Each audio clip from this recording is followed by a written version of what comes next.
अस्सलाम वालेकुम my YouTube family. तो आप सब कैसे हैं? आज हमारे किचन में बनने जा रहा है केक, और केक भी ऑरेंज का। तो इसके लिए आप इंग्रेडिएंट्स नोट कर लें। शुगर यहाँ पर मुझे 3 मग चाहिए। 3 मग ले लें, कप ले लें, जो भी आपका बर्तन जिस पे आप इजी समझते हैं।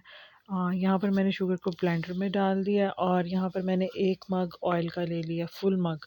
और साथ में मैंने 6-10 अंडे लिए, अंडे क्रैक कर लिए हैं, उनको मैंने ब्लेंडर जग में ऑयल समेत, ऑयल, शुगर एंड एग्स, ये तीनों चीज़ें मैंने ऐड कर दी हैं। अब मैं इन्हें ब्लेंड करूँगी। दूसरी तरफ जो एक हमारा सीक्रेट है, वो है क्रीम एंड योगर्ट। यहाँ पर मैंने 2 अदद ऑरेंजेस लिए हैं। ऑरेंजेस के पील भी जाएंगे यहाँ पर, और जूस सब कुछ इसमें जाएगा। सिर्फ आपने सीड्स अलहदा करने हैं, और कोई बैड पोर्शन है वो आपने हटा देना। यहाँ पर मैंने जो ग्राइंडर में मिक्सचर ग्राइंड कर लिया था, उसमें मैंने योगर्ट एंड क्रीम ऐड कर दी है। Half cup yogurt, half cup cream. तो अब उसके बाद मैं जो ऑरेंज के स्लाइसेस थे, उनको ब्लेंडर में ब्लेंड कर रही हूँ, और यहाँ इसकी देख लें शक्ल ऐसी हो जाएगी। बिल्कुल बारीक-बारीक से जो ज़रे हैं वो नज़र आ रहे हैं, ऑरेंज-ऑरेंज। अब ये जो मटेरियल है ऑरेंज, आपने इसको उसी अंडों वाले मिक्सचर में जो है मिक्स कर देना है, ऐड कर देना है, और एक नॉर्मल चम्मच की मदद से उसको जो है आपने मिक्स करना है मटेरियल को, कि अच्छी तरह सब कुछ यकजान हो जाए। ये तो हमारे सारे थे ना वेट इंग्रेडिएंट्स। अब हम आ जाते हैं अपने नेक्स्ट जो हैं ड्राई इंग्रेडिएंट्स, उनकी तरफ। ऑरेंज केक 2 तरीक़ों से बनाया जाता है। एक तो ये तरीका, ये भी बहुत अच्छा है। दूसरा तरीका भी मैं आपसे शेयर करूँगी इंशाल्लाह। प्लेन फ्लोर मैंने यहाँ पर 4 कप लिया था, और 3 कप चीनी के हिसाब से यहाँ पे मैंने 4 कप लिया, क्योंकि मीठा ऑरेंज भी मीठा था, और फिर क्रीम और योगर्ट भी कुछ बैलेंस कर देता है। तो यहाँ पर मैंने 4 कप मैदा लिया है। मैदे की आप हालत देखें कि इतना साफ़-सुथरा मैदा है। इसको मैं हमेशा कूल प्लेस पे स्टोर करती हूँ। सर्दियों में तो बाहर ठीक है, लेकिन गर्मियों में इसको फ्रिज में रखें। 1 चम्मच मैंने टेबलस्पून फुल जो है मैदे का लिया है। अब इनको मैंने दोनों को इकट्ठे ही छाना था, और छानते-छानते साथ-साथ मैंने इसको उस मिक्सचर में अच्छी तरह से मिक्स कर दिया।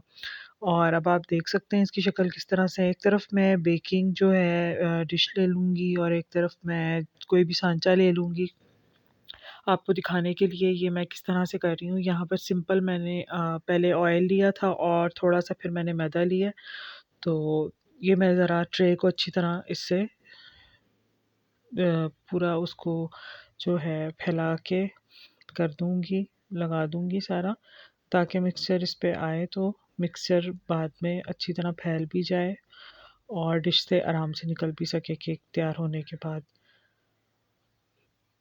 मैंने यहाँ पे दोनों चीज़ें मिक्स करके थोड़ा-सा मिस्टेक भी की थी। आप पहले तो ऑयल को ठीक तरह से स्प्रिंकल कर लें, आफ्टर दैट आप थोड़ा-सा जो है ना मैदा, उसको आप छान सकते हैं। ऐसे 1 टेबलस्पून के करीब आप उसको जो है वो फैला दें, डस्ट कर दें। चाहे उसको आप स्ट्रेनर के ऊपर रख के ही थोड़ा-थोड़ा डस्ट करते जाएँ। तो सेम इस तरीके से ऐसी भी कोई मिस्टेक हो जाए मेरी तरह जिस तरह हुआ है, तो उसका सॉल्यूशन भी यही है जो मैं कर रही हूँ।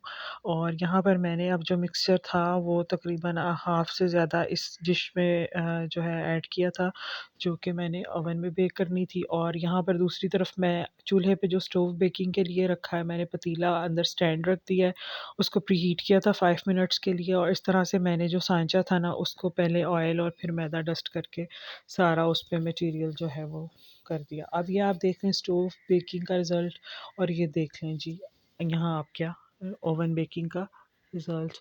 तो उसके लिए जो आपको ऑरेंज का ऊपर एक स्लाइस नज़र आ रहा है, उसका तरीका ये था कि मैंने 2 स्लाइसेस इसमें ऐड किए थे, एक तो ऊपर से और एक नीचे से। जो नीचे वाला स्लाइस था ना, वो ये ऊपर जो आपको नज़र आ रहा है, और बाद में मैंने ये जो स्लाइस था दूसरा, उस पे शुगर डाल के और उसको थोड़ी देर ओवन में रखा था, और वो बिल्कुल ही जो है वो गाढ़ा सा शुगर सिरप सा बन गया था, और यूँ स्लाइस ऊपर आ गया, और शुगर सिरप जो है वो सारा मैंने इसके ऊपर लगा दिया।